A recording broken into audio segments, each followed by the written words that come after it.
kalau para mbak-mbak ini ingin jadi surga yang nggak aneh, syaratnya jangan rewel karena di surga itu nggak boleh ada orang rewel. Tapi kalau nggak rewel sementara suami kamu nggak bener, ini namanya goblok. Maka kata Mbah Mun kalau mijazahi santri-santrinya, "Cung, bojomu kudu rewel, cung. Gak ngono fakir," kata Mbah Mun. Tapi santri yang di belakang gremeng, "Iya, Mbah, nak fakir, nak jantungan mati." Makanya sering itu. Jadi di antara ulumil Quran itu ada istilah maudhi'ul mutmar mengganti maudhi'ud dhamir atau maudhi'ul lafzi menggantikan lafdzan akhar. Itu memang agak jadi medhi ilmu tafsir, tapi bagi pelakunya itu menjadi gampang. Ya tadi, ketika Allah melarang nikah hal musyrikah, saya ulang lagi. Ketika Allah melarang nikah hal musyrikah, normalnya perbandingannya kan wallahu yad'u ila nikahil mu'minah. Tapi sama Allah digenti, wallahu yad'u ilal jannah. Itu menunjukkan bahwa nikahul mu'minah adalah al jannah. Karena kamu hubungan intim ya ibadah. Diwamuk kowe sabar ya ibadah. Nafaqoi ya ibadah. Neng-nengan kejahatan senjata juga ibadah. Seru Bang, neng-nengan itu seru. Karena memang di antara sistem tubuh kita itu butuh masa-masa jeda. Itu mari cerdas. Karena tubuh kita ini tidak hanya butuh seneng, tapi juga butuh susah. Susah itu melahirkan kearifan. Jajal bojomu tahu minggat, mesti kearifan kamu meningkat. Jadi minggat itu ya penting. Nikmati saja. Udah ini saya nggak ngajari keburukan. Memang seperti itu. Nah saya berharap ilmu usul fikih ini tidak boleh hilang. Karena dengan ilmu usul fikih kita tahu mubah adalah tarkul haram dan tarkul haram adalah wajib. Maka Allah sering sekali membicarakan sesuatu yang mubah itu superior. Kayak tadi wa min ayatihi manamukum billaili wan. Nah termasuk ayatnya Allah adalah kamu itu tidur. Cara berpikir tadi, kalau saya tidak tidur sakit, kalau sakit habis biaya banyak. Sementara tidur hanya butuh seperti ini. Betapa baiknya Allah, dengan tidur bisa menjaga kesehatan yang kalau tidak dijaga berbiaya tinggi. Berarti hadan naumul ibadah. Terus ulama bilang, tidur itu ibadah, kalau niatnya litaqawi alal ibadah. Tapi nak waya blojo turu, lah itu sing masalah. Tapi tentu ilmu itu ada pembanding. Sekarang ketika kamu tidur itu tarkul wajib apa tarkul haram? Lah itu masalahnya. Seringnya kamu itu tarkul wajib. Wayahe mulang turu. Wayahe ngantor wong kerja turu. Lah itu tarkul haram apa tarkul wajib? Tarkul wajib. Kalau tarkul wajib berarti status tidur kamu haram. Sudah pinter ini, sudah maju ini, sudah maju. Jadi saya belajar usul fikih lagi-lagi karena untuk menjadi mufassir itu harus menguasai balaghah, menguasai usul fikih, menguasai lisanul arabi. Nah, lisanul arabi yang sering saya contohkan berkali-kali. Saya punya kitab namanya Ar-Risalah. Orisinil karangannya Imam Syafi'i. Saya baca beberapa kali khatam. Juga saya beberapa kali bacakan santri. Itu kalau memaknai Quran secara lisanul arabi itu gampang sekali. Gampang sekali. Ketika Imam Syafi'i mengatakan kamu boleh tayamum ketika bepergian dan saat bepergian itu tidak menemukan air. Syaratnya kamu tolabul ma', cari-cari dulu. Ketika ditanya sama ashabu Syafi'i, kenapa harus cari-cari dulu? Jawabannya enteng. Li'anna Allah ta'ala yaqul falam tajidu ma'an wala yuqalu liman lam yatlub lam yajid. Karena Allah ngendikan kemudian kamu tidak menemukan air. Di mana-mana tidak menemukan setelah mencari. Kalau belum mencari namanya tidak tahu. Jadi dari kata falam tajidumaan kemudian kamu tidak menemukan. Tidak menemukan berarti apa? Setelah mencari. Sehingga beliau mensyaratkan dicari-cari dulu, baru berkesimpulan tidak menemukan. Nah setelah tidak menemukan kamu baru boleh tayang. Segampang itu ilmu usul fikih di depan Imam Syafi'i. Ulumul Quran dianalisis dengan usul fikih.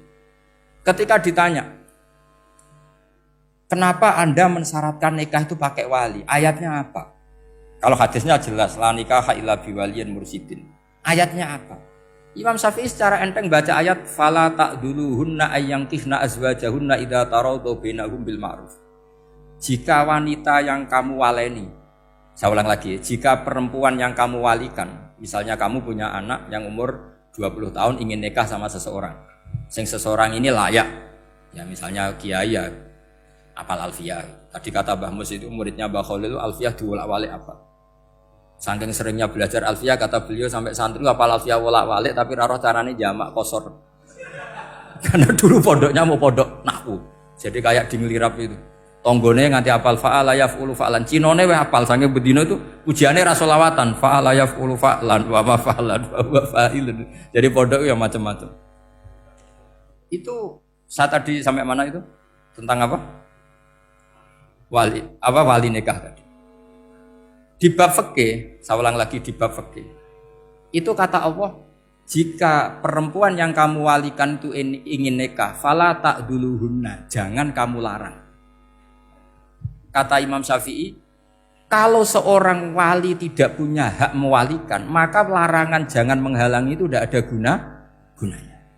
Misalnya gini, Zaid itu tidak punya utang saya ulang lagi, Zaid tidak punya utang saya. Memang ini ilmu logika, Zaid tidak punya utang saya. Terus sampean bilang ke saya gini, Gus Bah, Zaid ojo tagih. Itu omongannya wong aneh apa enggak? Aneh kan? Tapi kalau Zaid punya utang saya 1 juta, terus kamu menasihati saya, Gus Zaid ojo tagih. Benar apa enggak? Wali itu punya hak melarang. Saya ulang lagi, wali berarti punya hak melarang putrinya tidak nikah. Jika diperintahkan Allah, kamu jangan pernah melarang. Berarti punya hak melarang. Kayak tadi, Gus ojo tagih, berarti aku dia hak nagih. Misalnya otoritas bandara ATR, pesawat Boeing sekian-sekian Lion, bolehkan landing di sini. Karena operatornya punya hak melarang, juga punya hak mengizinkan. Tapi kalau orang lain kamu bilangin, pesawat Lion nggak boleh landing di Semarang, orang lain yang nggak terkait dengan otoritas itu, aneh nggak omongan itu? Aneh. Kalau wali dilarang menghalangi perempuan ingin nikah harus memberi izin maksudnya, maka berarti wali punya hak menikahkan. Paham yang saya maksud? Makanya Imam Syafi'i mensyaratkan seorang perempuan yang nikah harus pakai wali. Jadi segampang itu. Kitab Ar-Risalah menerangkan ulumul Quran. Dan dalam banyak hal ulama dulu itu, makanya saya tadi berjanji karena Quran itu bisa kamu baca fasih, kamu dengerin suara enak ya enak. Kamu dengerin logika yang enak ya enak. Jangan sampai kamu udah dua-duanya. Suaranya sudah ada enak, logikanya tidak enak, itu kacau namanya. Ketika Imam Syafi'i ditanya, bagaimana hukumnya uzubah? Uzubah itu gak nikah. Padahal ada hadis waman rohiba an sunnati falesa. Kata Imam Syafi'i ya gak apa-apa. Kenapa? Fa inna Allah ta'ala dzakara 'abdan sholihan wa qala wa sayyida wa hasura wa nabiyya minas sholihin. Allah menyebut nabi yang soleh, dan di antara nabi yang soleh itu ada yang berstatus hasur. Hasur itu tidak ada keinginan sama perempuan, akhirnya tidak nikah. Berarti tidak nikah itu boleh karena ada nabi yang tidak nikah. Segampang itu dulu. Saya punya kitab, saya ini baru gencar-gencarnya kampanye kitab Syajaratul Ma'arif. Karena memang kitab itu bagus, menurut saya simpel dalam memahami Quran. Jadi anggap saja ini bentuk penghormatan saya sama Ki Bisri yang sudah mengkhidmai, mengenalkan ulumul Quran lewat tafsir Al-Ibris. Yang Ki Misbah punya tafsir Al-Iqlin. Memang dua beliau itu kalau yang satu ngarang terjemah Alfiyah, yang satu yang ngarang satu. Ini dua kutub yang berbeda, yang satu sangat rileks, yang satu sangat seperti itu. Nggak usah diterjemah nanti jadi repot.